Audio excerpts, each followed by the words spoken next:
저희는 1절부터 5절까지 보도록 하겠습니다. 레위기 23장 1절부터 5절까지의 말씀으로 보도록 하겠습니다. 1절부터 5절까지의 말씀, 저와 여러분이 한 절씩 교독하고 마지막 절은 합독하도록 하겠습니다. 여호와께서 모세에게 말씀하여 이르시되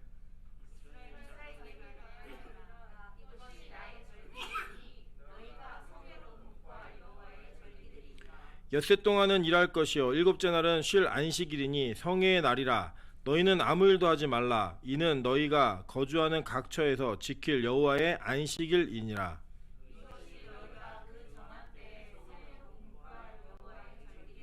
합독합니다. 첫째 달 열 나흔날 저녁은 여호와의 유월절이요. 아멘. 네, 오늘 다시 한번 인사드리도록 하겠습니다. 되게 썰렁합니다. 네, 그래도 오예배 때 저희가 본당에 이렇게 막 비었다 이런 느낌이 들지 않을 정도로 이렇게 성도들이 모여서 함께 예배했었는데, 코로나 때문에 선제적 대응으로 비대면 예배를 하다 보니까 많이 비어 있어가지고 굉장히 좀 충격이 있네요. 저는 뭐 안 왔다 이런 것보다 보고 싶은 얼굴도, 원래 있었던 당연했던 얼굴들이 이렇게 없어지니까 좀 아쉽네요. 없어지면 좋을 것 같았는데 아니더라고요. 참 보고 싶습니다. 어쨌든 이제 저희가 당분간은 이 평일 예배와 오후 예배는 이 비대면 예배로 드려야 될 것 같습니다. 코로나 때문에 많은 어려움들이 있고, 또 교회 안에서 이런 불미스러운 일이 발생하면 저희는 또 상가교회라 옆에 있는 주변의 상가들에게도 피해가 될 수 있습니다. 그래서 좀 더 주의하고 좀 더 조심하는 차원에서 미리 선제적 대응을 한 것이니까요. 아쉬움이 있으셔도 좀 기도하면서 좀 이해해 주시고, 또 빨리 이 사태가 마무리되어서 함께 예배할 수 있도록 같이 기도해 주셨으면 좋겠습니다. 네, 제가 오늘부터 그 오후 예배 때 저희가 지난 시간까지는 역전의 시리즈를 쭉 해서 에스더서를 봤는데요. 이번에는 저희가 레위기 23장을 기준으로 해가지고 성경에 나와 있는 절기에 대해서 좀 공부하고자 합니다. 이 절기를 왜 공부하느냐, 뭐 이런 구약의 거 안 지키는데 지금 왜 하냐, 뭐 이런 질문들을 던지실 수도 있는데, 왜 이것들을 하는지에 대해서 제가 뭐 간략한 설명을 조금 드리면서 오늘은 그 절기에 대한 공부를 하는 이유와 서론 부분을 얘기하고, 유월절을 조금 다루고요. 이 7가지의 절기를 좀 다루는 시간을 갖도록 하겠습니다. 먼저 이 절기는, 이스라엘의 절기는 좀 특별한 그 내용들을 좀 담지하고 있습니다. 뭐 예를 들면 예수님께서 공생의 사역을 하시면서 이 땅에서 사역을 하실 때 예수님은 철저한 절기에 맞추어서 움직이는 사역을 하셨습니다. 그래서 이 절기 안에는 예수님의 사역이 어떤 사역이고 그 사역이 어떤 의미가 있는지를 정확하게 담아놓은 약간의 비밀 코드와 같은 그런 내용들이 담겨져 있습니다. 그래서 절기의 순서와 그 내용들을 잘 이해하면 예수를 이해할 수 있습니다. 물론 그 골로새서의 말씀대로 이 절기는 그림자이고 예수는 몸이기 때문에 이 절기는 성취가 되어서 이제 더 이상 지키지 않습니다. 그러나 이 그림자를 정확히 알면 본체가 뭔지를 알 수 있습니다. 뭐 예를 들어 우리 그림자 놀이 하잖아요. 그림자 놀이 하면서 뭐 여우도 만들고 뭐 새도 만들고 뭐 여러 가지 만드는데, 이 만드는 것을 통해 그림자를 보면서 실체가 뭐구나라고 예측할 수 있듯이 이 절기에 대한 내용들을 잘 이해하시면 예수가 어떤 분이신지를 알 수 있다는 거예요. 그리고 오늘 조금 소개해드리겠지만 예수님이 왜 꼭 그 절기에 이 일을 하셨어야만 했는지, 이 내용들도 역시 있다라는 겁니다. 그래서 이 절기를 정확하게 이해하시면 절기에서 느껴지는 그 알고 있는 내용을 통해 예수 그리스도를 정확하게 볼 수 있는 눈이 열립니다. 그리고 구약에 있는 내용들이 그냥 구약의 백성들이 지켰던 명절이구나 라고 하는 개념으로 끝나는 것이 아니라 예수가 앞으로 어떤 사역을 하실지에 대해서도 정확한 내용들을 우리에게 가르쳐주고 있다라고 하는 사실입니다. 그래서 이제 그런 내용들을 기초로 해서 구약에 나타난 절기들을 공부합니다. 이스라엘의 이제 절기를 보면 제가 표에 그려드린 것처럼 유월절, 무교절, 초실절, 오순절, 칠칠절, 나팔절, 속죄일, 초막절, 수전절 이렇게 쭉 돼 있어요. 제가 이제 수전절에는 음영 처리를 해놨죠, 그죠? 왜 해놨냐? 여기에 사실은 레위기 23장에서 나와 있는 여호와의 절기는 위에 얘기한 7가지입니다. 수전절은 나중에 만들어진, 중간기 때 만들어진 절기예요. 불임절도 마찬가지로 레위기 때는 없었고 언제 만들어지죠? 에스더 시대에 만들어졌기 때문에 이 만들어진 절기는 좀 제하고, 저희가 지금 현재 이스라엘이 지키고 있는 이 절기 가운데 수전절을 제외한 나머지를 공부를 하고요. 이 달력을 보시면 뒷면에 달력을 이렇게 그려 넣었습니다. 보이시죠? 이렇게 동그란 거 가져가셨고, 이 달력을 넣으셨는데 이 달력에 맞추어서 이제 유대 절기가 어떤 형태로 이루어져 있고 왜 우리가 이것들을 공부하고 봐야 되는지를 한 가지 한 가지 좀 살펴보면서 이 절기에 대한 내용들을 다루게 될 겁니다. 여러분 쉽게 기억하시려면 이 유대력과 태양력은 좀 차이가 있습니다. 차이가 있기 때문에 제가 다시 한번 정리를 드릴 겁니다. 유월절, 예를 들면 유월절은 우리는 유대력으로는 제 첫째 달이에요. 첫째 달인데 우리 태양력으로는 3월과 4월 사이입니다. 그러니까 이제 이게 안 맞죠. 여기서부터 이게 이해하시기 좀 힘드실 거예요. 그러나 이 내용을 한 번만 좀 이해하시고 이 지도를 나중에 제가 필요하신 분들은 A4 용지에 따로 인쇄해 드릴 테니까요.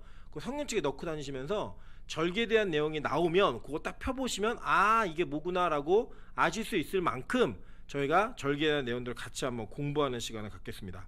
6월절, 무교절, 초실절은 봄에 있는 절기입니다. 그리고 이 오순절은 여름이라고 있는 초여름이라고 보시면 돼요. 5월이나 6월 이쯤이거든요. 초여름에 있는 절기이고 77절, 나팔절, 속죄일, 초막절은 가을 절기입니다. 그래서 이 가을까지의 수확을 거두고 난 이후에 겨울에는 안식하는 그런 이 시스템으로 절기가 이루어져 있는 걸 보게 됩니다. 이 절기는 원래 보면요 출애굽기 5장 1절에 구약에서 절기는 두 가지 단어로 쓰여지는 걸 보게 됩니다. 출애굽기 5장 1절에 보시면요 그 후에 모세와 아론이 바로에게 가서 이르되 이스라엘의 하나님 여호와께서 이렇게 말씀하시기를 내 백성을 보내라. 그러면 그들이 광야에서 내 앞에 절기를 지킬 것이니라 하셨나이다 라고 얘기해요. 근데 이 절기 히브리어로는 하가그라는 단어인데 순환하다라는 의미가 있고요 춤추다라는 의미가 있어요. 여러분 이제 이 절기는 뭐죠? 순환하다, 매년 돌아온다라는 의미와 함께 그 절기가 있을 때 뭐 한다고요? 춤추는 기쁨이 있다라는 이런 내용들을 같이 담지하고 있는 이 하가그라고 하는 단어로 절기라는 단어를 썼습니다. 또 한 가지 단어가 있는데 레위기 24장 오늘 읽으신 2절에 보시면 여기서 여호와의 절기들이다 라고 얘기하잖아요. 그죠? 이스라엘 자손에게 말하이라 이것이 나의 절기들이니 너희가 성회로 공포할 이 여호와의 절기들이라 라고 얘기했어요. 이니라 라고 얘기했대. 이 절기는 히브리어로는 모예드라는 단어인데 이게 정한 때, 절기 이런 의미예요. 정한 때. 근데 이 모예드라는 단어가 어디에 나오느냐 보니까 창세기 1장 14절에 나옵니다. 하나님이 이르시되 하늘의 궁창과 광채들이 있어 낮과 밤을 나누게 하고 그것들로 징조와 계절과 날과 해를 이루게 하라 라고 얘기했어요. 근데 이 계절이라고 쓰여진 번역되어진 이 단어가 히브리어로는 모예드라는 단어예요. 똑같은 단어입니다. 그러니까 여러분 봄, 여름, 가을, 겨울에 계절이 생긴 건 언제 생겼어요? 배우셨으니까 아셔야 돼요. 언제 생겼어요? 봄, 여름, 가을, 겨울은 홍수 이후에 생겼잖아요. 홍수 이후에 생겼고 지금 여기서 말하는 이 계절은 원래 원어를 그대로 직역을 하면 그냥 절기라고 번역하는 게 맞습니다. 그러니까 이게 이스라엘 절기는 좀 특이해요. 여러분 잘 보세요. 우리나라는 8월 15일을 무슨 날로 지키죠? 광복절로 지켜요. 왜 그날 8월 15일을 광복절로 지키나요? 우리가 독립한 날짜로 선택을 한 거예요. 그죠? 8월 15일 날 대한민국이 일제 치하로부터 독립했던 날이기 때문에 그 날을 기념해서 8월 15일을 절기라고 정한 거예요. 그러니까 일반적인 절기나 명절은 어떤 이벤트가 벌어지면 그 이벤트를 기념하는 날로 찍어가지고 그 날짜가 의미가 있어지는 거예요. 그런데 성경의 절기는 특이해요. 어떻게 특이하냐면 거꾸로예요. 하나님이 절기를 정해주고 그날에 무슨 일이 벌어지는 거예요. 그것도 언제 정하셨냐면 실제로 여기 보니까요 창세기 1장 14절의 기준으로 본다면 창조하실 때부터 하나님은 절기라는 걸 정해놓으신 거예요. 내가 절기를 정해놓을 테니까 너네 지켜라 라고 얘기했어요. 여러분 보세요. 6월절도요 6월절에 이벤트가 있은 다음에 절기가 생긴 거예요? 아니면 6월절을 지키라라고 하고 절기를 이벤트를 하나님이 만드신 거예요? 하나님이 정해놓고 만드신 거예요. 그러니까 이 구약의 절기들이 다 그런 식이에요. 그런데 이제 우리가 아는 것처럼 그 불임절은 어떻게 된 거죠?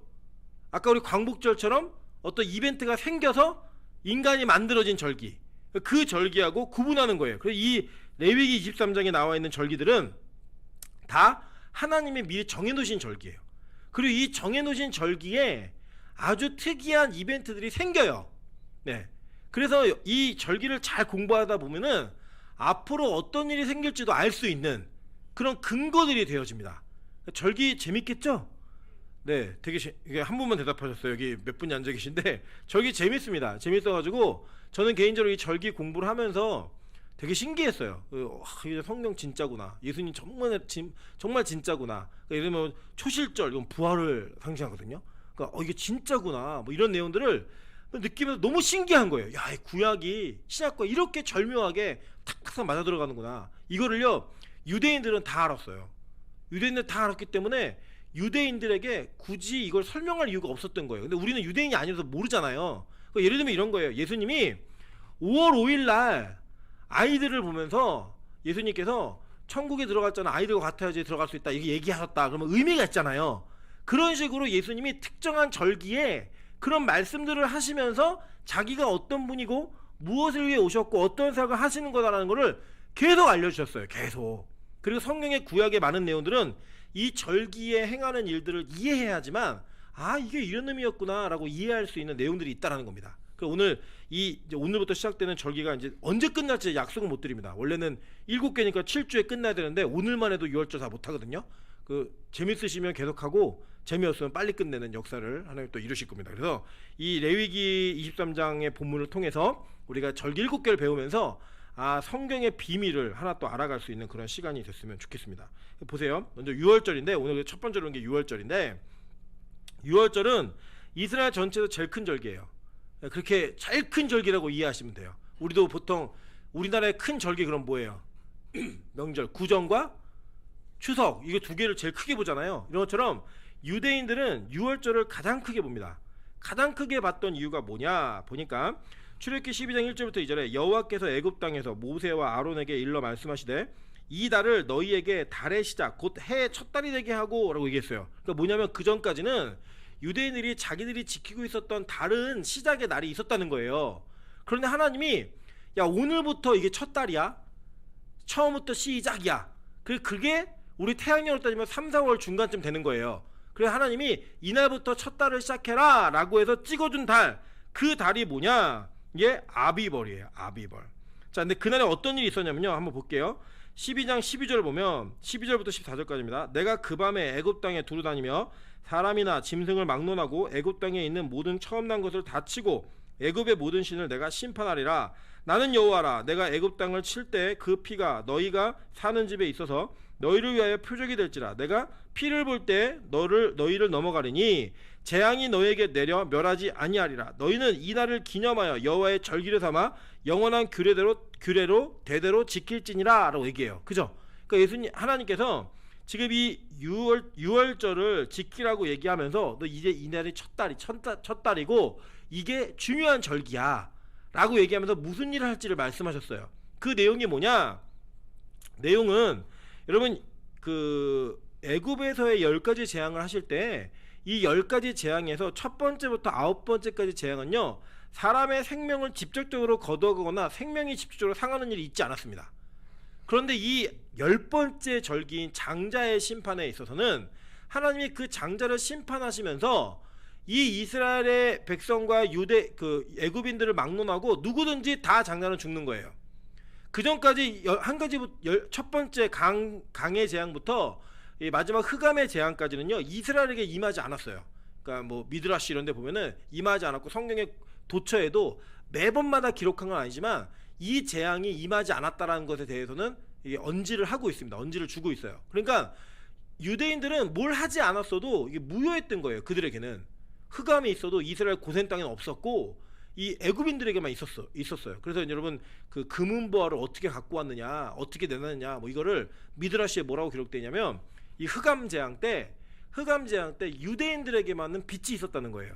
그래서 애굽인들이 아무것도 보지 못할 때 유대인들이 그 애굽인들 주인들의 집안에 보물이 어디 숨겨 있는지 금은이 어디 있는지 다 미리 봤다는 거예요. 보고 나중에 나갈 때 금 좀 줘, 은 좀 줘 얘기할 때 우리 없어 그러면 거기 찬장에 숨겨놨잖아, 어디 숨겨놨잖아, 금고 있잖아 이런 얘기 다 해가지고 다 갖고 나왔다고 미드라시에 써 있어요. 그러니까 그들이 이 재앙으로부터 유보되었고 열애되었다는 거는 거의 확실한 것 같아요. 그런데 이 10번째 재앙은 그렇지 않았다는 겁니다. 여러분 기억나시죠? 이 10번째 재앙을 통해 하나님께서는 이스라엘의 장자들도 다 죽어야 되는데 내가 안 죽인 거니까 장자 다 내 거야 라는 소유권을 주장하세요. 그 소유권을 주장하시면서 장자들을 다 취해서 가져가야 되는데 너네 다 가져가면 망한 거랑 똑같으니까 내가 너희들 대신에 레위 지파를 내 것으로 삼겠다라고 민수기 3장에 얘기하시죠. 그죠? 그래서 이 3장 24절에 얘기하는데 이 하나님께서 이스라엘의 장자들을 살려주셨다라고 하는 생색을 내세요. 너 내 거야 라고 하는. 그런데 그 살려주는 과정 속에 무엇이 필요한가를 얘기하실 때 어린 양의 피를 문지방과 문설주에 발라서 이 인방과 문설주에 바른 피를 통해 원래는 죽어야 되는 자들이 죽지 않는 은혜를 경험하게 하시는 거예요. 여러분 뭐 유월절은 예수 그리스도를 상징하는 예수님의 십자가를 상징하는 것이라는 걸 다 아시잖아요. 그죠? 이건 너무나 유명한 사건이기 때문에 그래서 제가 더 이상 깊이 설명을 안 하지만 그러한 근거를 가지고 있고 그러한 내용으로 이어져 있는 것들을 기억하셔야 됩니다. 그래서 이 유대인들에게 출애굽한 이스라엘 백성들에게 너희들 이것을 기념하여서 너희가 죽다가 살아난 걸 기념하여서 이 유월절을 대대로 지켜라 라고 얘기해요. 자 그러면 이제 이 정해준 날이 아비벌이에요. 아비벌. 그럼 지도 한번 보시겠어요? 그림 한번 보시겠어요? 달력 그림. 여기 보시면 니산이라고 써있고 가로하고 아빕이라고 되어 있죠. 보이세요? 예. 이 아빕이라고 되어 있는 이 달이 바로 첫 번째 달이에요. 그리고 거기 밑에 보시면 1이라는 숫자가 있죠. 그죠? 그리고 거기는 3, 4월 곡물 수확의 시작 이렇게 얘기가 되어 있어요. 그죠? 그리고 이제 그 위에 보시면 맨 가생이에 보시면 1, 10, 14, 15, 16, 21 이렇게 쭉 있죠. 그죠? 그래 이제 거기에 맞는 절기들이 언제 있었는지를 얘기해 주는 거예요. 근데 6월절이 언제냐면 15일이에요. 15일. 그리고 14일 저녁부터 6월절이다라고 얘기하잖아요. 이거 왜 그러냐면 유대인들의 시간 개념 우리는 달라요. 우리는 하루를 지금은 이 태양력의 기준으로 24시간을 기준으로 해가지고 0시가 돼야지 지나가잖아요. 유대인들의 해가 지면 다음 날이에요. 그러니까 즉 그 14일 날 해가 지면 15일인 거예요. 그들에게는. 그래서 6월절 지킬 때 제가 한번 말씀드린 게 있는데 그 금요일에서 토요일 넘어가는 저녁이 딱 되잖아요. 그러면 금요일 6시가 딱 지나가면 갑자기 이 랍비 정통 복장을 한 이스라엘 사람들이 거꾸로 걷는 일을 보실 거예요. 막 이스라엘 가시면 거꾸로 막 걸어가세요. 이 뒤로 이렇게 걷는 거 아시죠? 왜 그렇게 걷냐 봤더니 이 랍비들이 해석할 때 앞으로 걷는 건 일인데 뒤로 걷는 건 일이 아니에요. 그래서 이제 앞으로 걷다가 시간이 지나가면 뒤로 해서 걷는 거예요. 유대인들이 얼마나 철저하냐면 이거를요 1년 전체 스케줄 해갖고 해가 지는 시간을 다 쪼개서 분초까지 쭉 정해가지고 매년마다 이거 발표를 해요.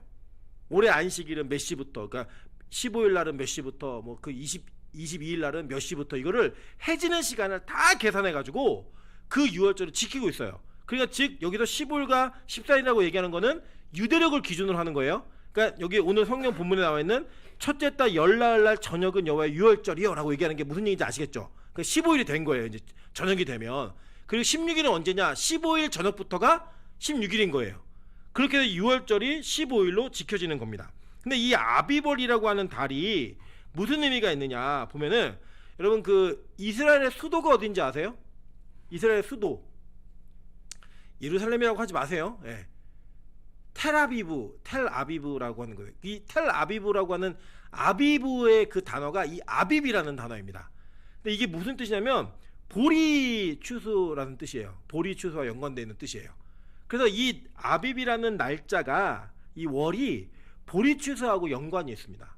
그래서 이 보리 추수라는 것과 연관이 있는 건데 아비벌을 지켜 내 하나님 여호와께 유월절을 행하라. 이는 아비벌에 내 하나님 여호와께서 밤에 너를 애굽에서 인도하여 내셨음이라 라고 얘기합니다.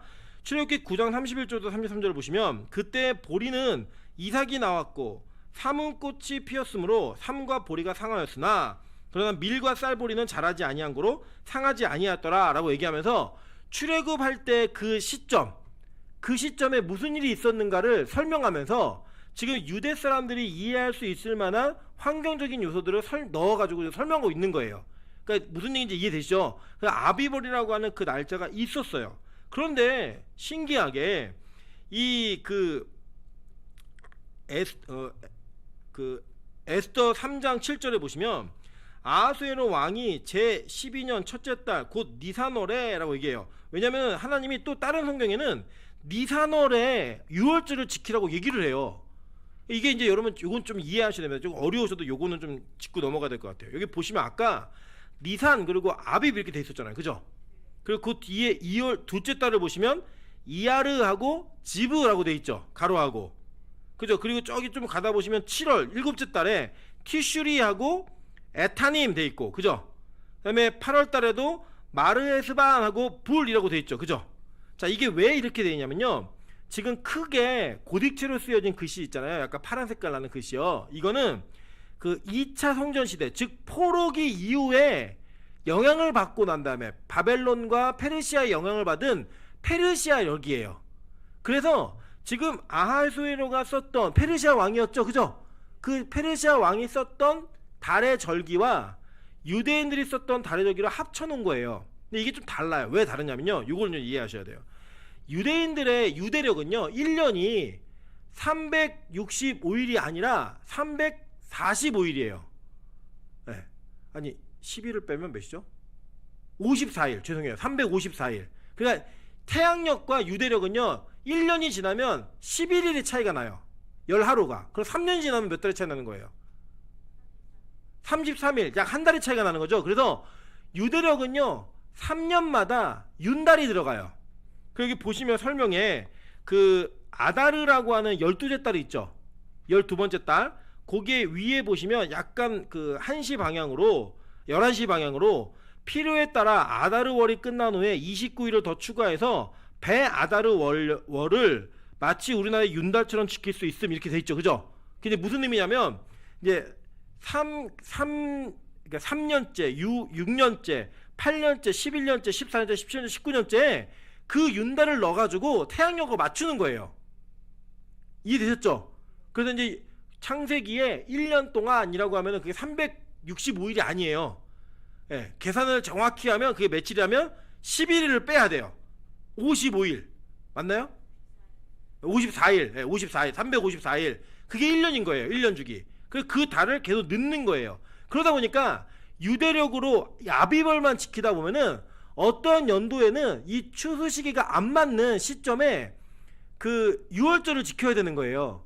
그래갖고 하나님이 두 달을 주신 거예요. 니산월까지도 지키라고, 니산월을 지키라고 주시면서 태양력에 맞게 매년 흐트러지지 않게 그 절기가 지켜질 수 있도록 니산월에도 지켜라라는 두 가지 명령을 한 것처럼 보이지만 실제로는 이 유대인들이 매년마다 해마다 잊어버리지 않고 이 곡식 때 추수 때에 맞추어서 유월절을 지킬 수 있게 하나님께서 명령을 내리신 거예요. 자, 이거 이해되셨죠? 그 윤달에 껴있다는 거 이걸 이해하시면 이스라엘의 달력이 어떻게 돌아가는지 어느 정도 이해하신 거예요. 그래서 이 유월절의 절기는 매년마다 지치지 않고 지키게 되어 있는 거예요. 그리고 여기 보시면 이제 나중에 우리 그때 에스더 때는 그냥 쑥 지나갔지만 아하수에로 왕 제12년 첫째 달 곧 니산월에 무리가 하만 앞에서 날과 달에 대하여 그러니까 불임을 한 거죠. 부르 곧 제비를 뽑아 12째 달 아달월에 얻은지라. 그러니까 아다르가 아달월인 거예요. 그러니까 1월 저기 뭐죠? 니산월에 제비를 뽑아갖고 유대인들 언제 죽일까? 그 뽑은 게 12월 달 12째 달에 죽인다. 이거 뽑은 거예요, 이거를. 이제 요걸 아시면은 그게 이해가 되시겠죠. 아, 이게 12개월 뒤에 죽는구나. 그게 이제 7개월째 그 일이 벌어져가지고 그 뒤에 일어났다는 일들을 이제 성경에 이런 달들이 나오면 이제 요것만 표만 있으시면 내용을 이해하실 수 있는 거예요. 자, 요거는 이제 지나가고요. 자, 그러면서 6월절이라는 절기를 굉장히 중요하게 지키는 절기로 유대인들이 삼았습니다. 이 6월절에 뭘 준비했느냐? 자, 첫째는 누룩을 제거합니다. 지금도 6월절은요. 이스라엘 백성들에게 누룩을 제거하는데 어느 정도로 제거를 하냐면 고대에는 그 올리브유로 등잔을 켜가지고 집안에 구석구석에 있는 모든 누룩을 다 제거했어요. 그래서 지금도요 이 6월절을 지킬 때 누룩 제거하는 기간이 약 일주일이 걸려요. 그래서 심지어는 이걸 전문으로 하는 청소 업체가 있습니다. 그러니까 집안에 어떤 곰팡이도 있어서 안 되고 심지어는 시리얼 있잖아요. 그 시리얼이 곰팡이 피잖아요. 나중에 그것도 누룩으로 봐요. 그 시리얼 조각도 없어야 돼요. 이게 이래서 유학생들이 이스라엘 유학하시는 목사님들 사이에 이 그 6월절을 준비하는 기간에 동네를 다니면 가구를 그렇게 버린대요. 왜냐면 어차피 청소하는 김에 그냥 가구를 바꾸는 거예요. 그러면 운이 좋으면 거의 새삥의 가구를 그냥 주워올 수 있대요. 그래서 이제 한국 사람들은 그걸 주워 오는 거예요. 한국 유학생들은. 근데 그들이 볼 때는 뭐예요? 누룩을 가져가는 자들인 거예요.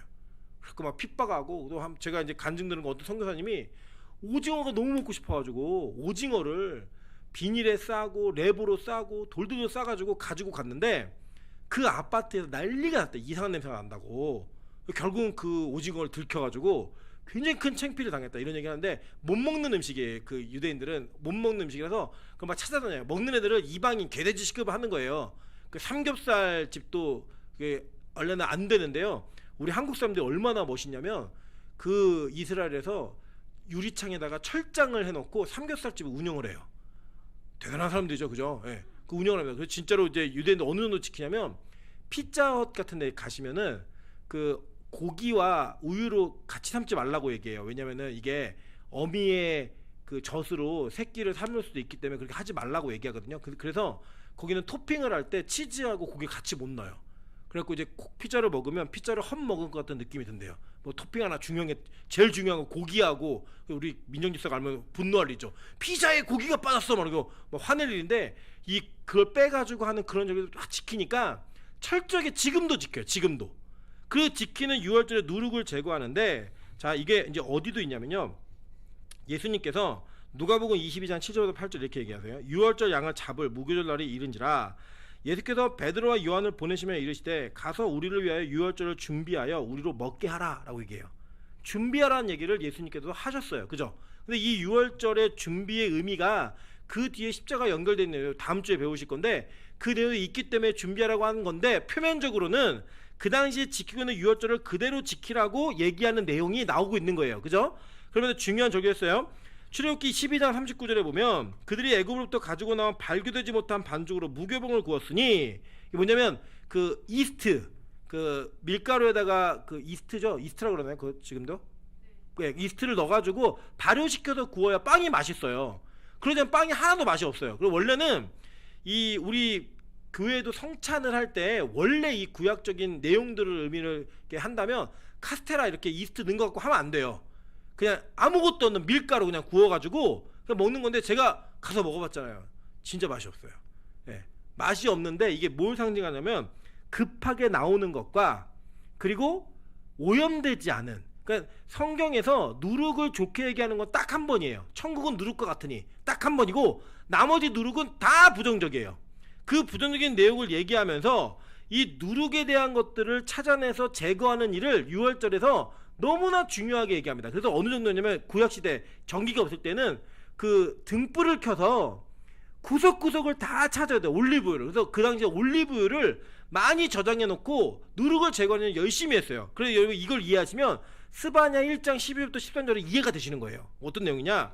그때 내가 예루살렘에서 찌꺼기같이 가라앉아서 마음속에 스스로 이르기를 여호와께서 복도 내리지 아니하시며 화도 내리지 아니하시려 하는 자를 등불로 두루 찾아 벌하리니 이게 뭐냐면 유월절에 누룩을 찾아다니는 모습처럼 구석구석 다 찾아가지고 멸하겠다는 거예요.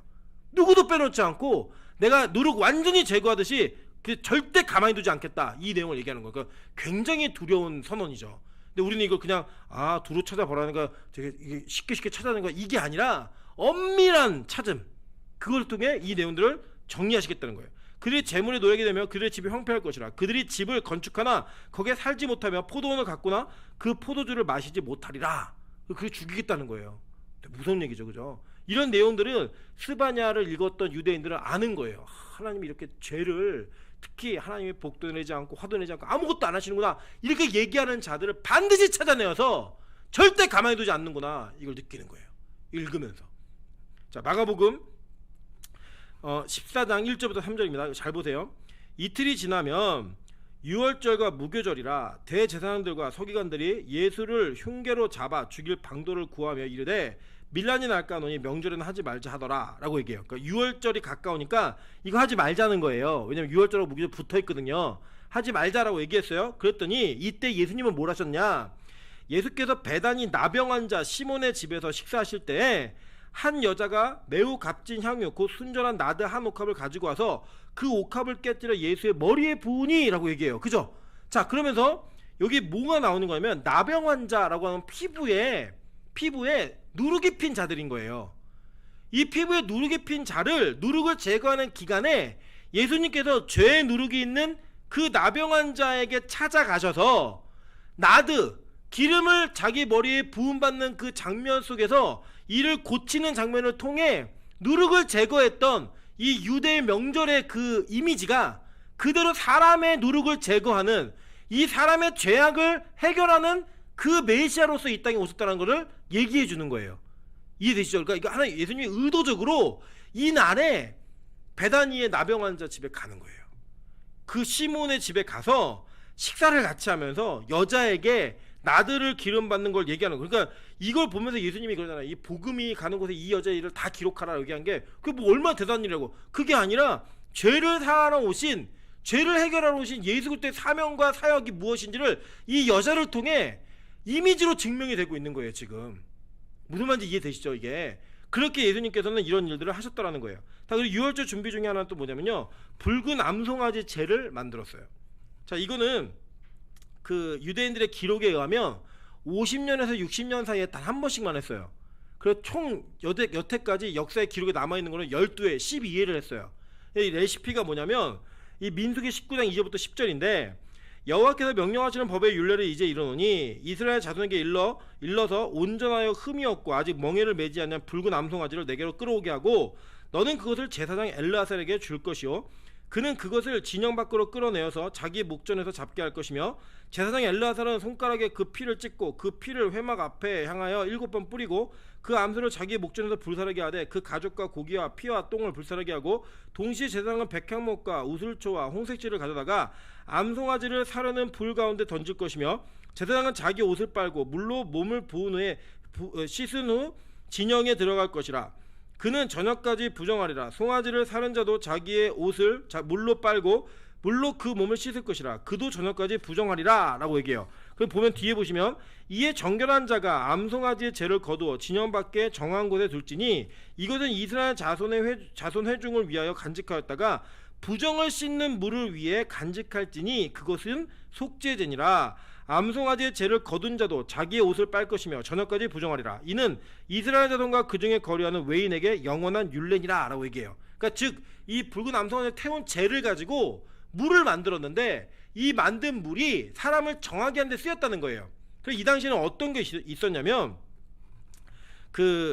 이 유대인들은 이 절기가 되면 누룩을 제거하는 유월절 준비한 절기가 되면 무덤 근처에 가지 않아요. 부정한 자가 되기 때문에.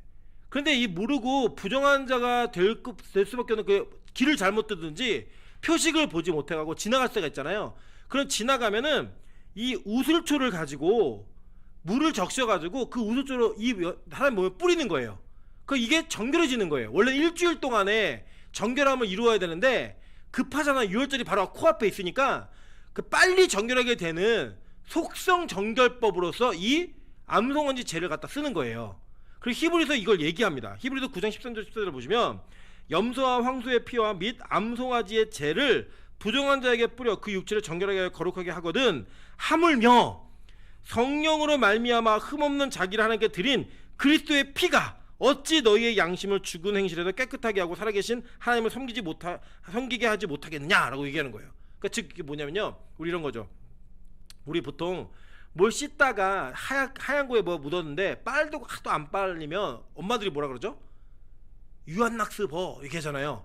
그 유한낙스를 보면은 이게 안 빠지던 물이 급하게 빠져서 유한낙스 그러면 우리 안에 인식은 뭐냐면 냄새는 독하지만 강력한 세제 이런 느낌이 있는 거예요.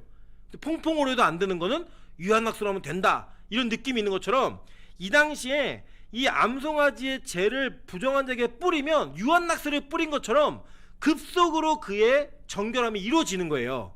그런데 그것보다 누구의 피가? 예수의 피가. 그러니까 그들이 갖고 있었던 빨리 최도한 속성으로 정결하게 되는 거는 그 암송아지의 죄를 물을 뿌리면 돼 라고 생각했던 그들에게 히브리서 기자가 얘기하는 거예요. 너희들 그게 제일 센 줄 알지? 아니야. 그거는 하물며 그것도 너희를 깨끗하게 하는데 성령으로 말미암아 흠없이 자기를 하나님께 드린 그리스도의 피가 어찌 너희를 예배하지 못하게 하겠느냐라고 얘기해 주는 거예요. 여러분 원래는 구약적으로 따지면 이런 부정한 일을 행하고 오시잖아요. 그러면 일주일 동안 예배도 못 드리고 부정함을 씻는 정결의식을 행했어야 됐어요. 근데 그걸 속성으로 뭘로 했느냐? 암송아지 제에 물을 뿌려갖고 속성으로 만든 거예요. 근데 그보다 더 귀한 게 뭐라고요?